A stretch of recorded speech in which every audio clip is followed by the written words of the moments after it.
Hey y'all, today we're going to be talking about section 2.3, which will cover additional displays of quantitative data. Now really we're just going to be adding on one more different type of display, which will be stem and leaf plots. So this will be a very short video. So what is a stem and leaf plot? Well, this is a way to represent quantitative data graphically. Now it turns out you'll typically have a lot of data that you can kind of see in the chart, for instance, where it'll be 2, 3-digit, 4-digit numbers, and they'll all be roughly the same amount of digits long. A stem and leaf plot provides a convenient way of organizing the data from least to greatest in a way. Now, as it says in the PowerPoint, we use the digits to the left of the rightmost digit to form the stem, while the rightmost digit forms the leaf. So what do I mean by that? Well, let's look at this image right here. Notice that 6 and then vertical bar 3 represents the observation of 63 years old. So this 6, 3 represents 63. In a similar way, this 6 and a 6 represents 66 years old. So what we're doing is on the left-hand side of this stem and leaf plot, we're putting our tens digit, and on the right-hand side, we're putting the follow-up digit, or the ones place digit. Now, why is this nice? Well, it turns out it looks like a histogram turned sideways. For instance, in this stem and leaf plot, I know that there are a lot of observations with first digit of 0. So, for instance, the number 01, which is just 1 year old, comes up 1, 2 times. 2 years old comes up twice, 3 once. And for instance, I know a lot of individuals in this survey or whatever it is were between the ages of 1 and 9, which is represented by this group right here. And notice, it's kind of actually nice. If I just were to do something like that, we actually kind of gather a histogram. Now, one drawback of this is it's just very not useful when you have large sets of data. Imagine having to write out, just a ton of numbers that are in, say, the zeros for your stem or the threes for your stem. If you have 500 observations of a bunch of 30-year-olds, this would not look very clean. But this is one way you can represent data. For instance, let's try the following. Construct a stem and leaf plot for the data below. Well, in order to do this, we need to first off realize where our data is located. Notice I've put this in organized fashion from least to greatest, where our biggest number is 50 and our smallest number is 0. Therefore, if we were to do a stem and leaf plot, it would probably make sense to have our stem represent the tens place. So my tens digit could be 0, as in the case when my observation of 7, we'll list this as 0, 7, for instance. And I'm going to go all the way up to 50, or to 5. 0, 1, 2, 3, 4, and 5 way at the bottom of your screen. Now, all we do on the leaf side of it, the right-hand side, is list the digits that appear with each tens digit respectively. So, for instance, for the 0 tens digit, we only have 7. Now for the ones tens digit, we have 11, 12, 12 again, and notice we'll repeat that because, hey, those are different observations even though they're the same number. 1, 2, 2, we have 14, and we have 19. So we've taken care of 11, 12, 12, 14, and 19, as well as 7.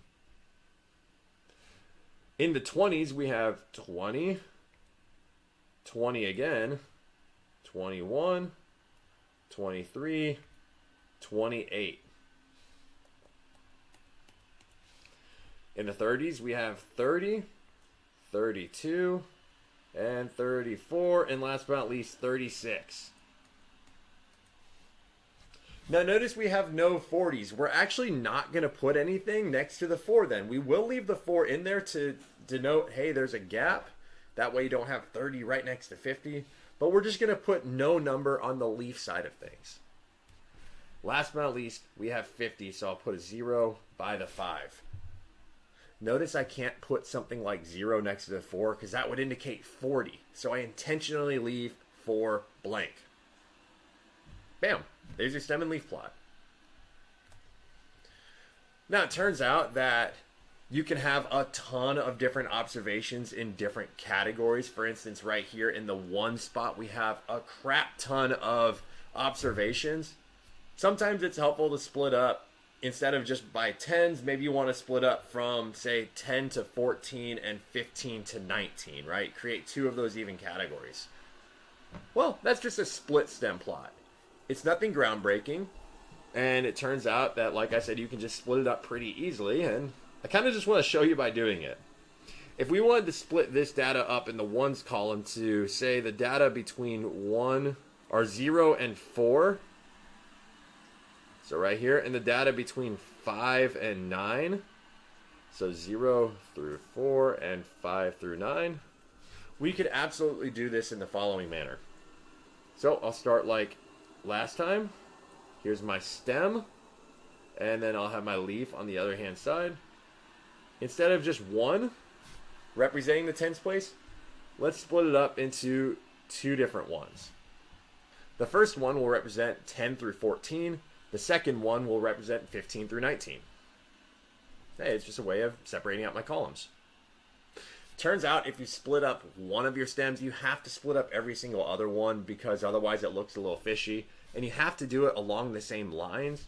So we're going to split up our 20s spot, 2 and 2, our 30s spot, 3 and 3, and our 40 spot, 4 and 4. Apologies, I'm getting kind of close down there. Now, like I said, the first copy of a digit represents, say, 10 through 14, 20 through 24, 30 through 34, or 40 through 44, whereas the second copy will represent the 5 through 9 version of wherever you're at. Well, now we just split it up. For instance, we have 11 appearing twice. 1, 1. We have 12. We have 13 appearing twice, so 1, 1, 2, 3, 3. We got that knocked out. Now my next number is a 5, so that's going to appear on the 15 through 19 version. So 5, 5, 6, and then 7 appears 3 times. 7, 7, 7. So 5, 5, 6, 7, 7, 7. And we keep going. 8, 8, 8, 8, 9, 9. Wow, got a lot of digits. Now notice why I'm doing this. If I have the tens digit just kind of all as one, yes, it's a big string, but it doesn't really show me where a lot of those 10 digits are located. For instance, the 15 through 19 category is very large compared to the 10 through 14 category. This is why you'd want to consider doing a split stem. Let's keep going. So we're going to split it up from 20 to 24 and from 25 to 29. So we do that. 0, 1, 2, 2, 3, 3, 4, 4. 3, 3, 4, 4. 0, 1, 2, 2, 3, 3, 4, 4. By the way, notice one thing that I'm doing. I'm keeping all the numbers in hopefully as aligned as possible, meaning that this column right here kind of all looks like it's one set of numbers, and then the next column. I'm not like scrunching one row together and spreading one row out. That's because I want to visually see which rows are the biggest. We keep going to 25 through 29. We'll put a 6 right here, 2 7s, and 2 9s. We'll split up 30 in the same manner, from 30 up to 34, and from 35 to 39. So we're going to have a 0, 1, 2, 2, 0, 1, 2, 2. And then the next group will have 6, 7, 8. And last but not least, well, I guess penultimately, our first group will be 40 through 44, just as usual. Notice there are no observations from 40 to 44, so my first 4 will be left blank. But then notice I have a 46 and a 48, so my second 4 will pick up both a 6 and an 8. The split stem plot on the right-hand side is a lot more telling as to where the center of your data is. For instance, now I can tell, hey, it looks like we got a lot of data from 15 to 24. That's kind of where the heart of my data is. That's why you would want to do something like this. On the left-hand side, you can't really tell. You would just say most of my data is probably between 10 and 19 on observation. So split stems are really nice for getting that accurate picture. Last but not least, stem and leaves versus histograms. It turns out stem and leaf plots are easier to make. Notice we just did it pretty easily. And can contain more useful information than histograms. Well, just straight up more information. It can contain more information because it can tell you direct numbers as opposed to, say, intervals. So that's kind of nice. However, it turns out stem and leaves are not useful for large sets of data. Okay, so when you have large chunks of data, well, let's go back to histograms and split it up via intervals, and that's just going to be a lot better as opposed to listing out every single number. That would be inefficient and, just kind of stupid at worst. Now that's what we have for section 2.3. If you have any questions on the homework, please don't hesitate to reach out to me. Best of luck, and I'll see you all next time.